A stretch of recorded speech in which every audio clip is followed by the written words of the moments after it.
In today's video, I am going to teach you how to make a design system in Figma. A design system turns scattered design decisions into a coherent, reusable library that keeps your product consistent and efficient to build. We'll move from aligning on purpose to defining visual foundations to crafting flexible components and finally organizing and publishing your library so your whole team can use it with confidence. Start by laying the groundwork. Before you even open Figma, align your team on why this system exists and what it should solve.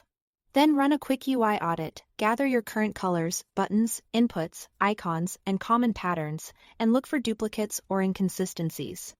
This snapshot helps you see what to standardize. Finally, write a few guiding principles. Think of them as your North Star statements that clarify how you'll make decisions when trade offs arise.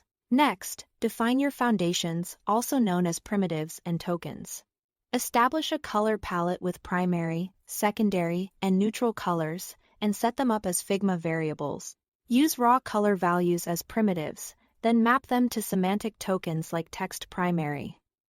Background elevated, or border muted. This lets you change themes or adjust contrast without rewriting every screen.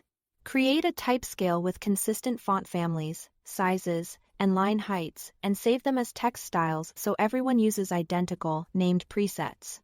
Build a spatial system with a base unit 8 pixels is a reliable choice and apply it to spacing, padding, and grids to keep rhythm across layouts. For iconography, design or import a consistent set. Place each icon inside a standardized 24 by 24 frame and snap to the pixel grid so swaps are crisp and predictable. Now, build reusable components. Convert your base elements into main components and use auto layout to make them responsive to different label lengths and content. Add constraints, padding, and min or max widths so they behave correctly in real scenarios. Group related versions with variants, for example. Primary, secondary, and danger buttons in a single component set so switching styles is seamless. Then add component properties, booleans to show or hide an icon.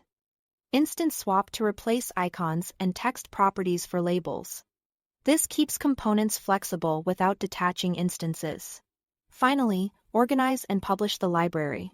Name components and styles clearly so they group logically in the Assets panel. When you are ready, open the Library panel and publish so your team can access and stay synced with updates.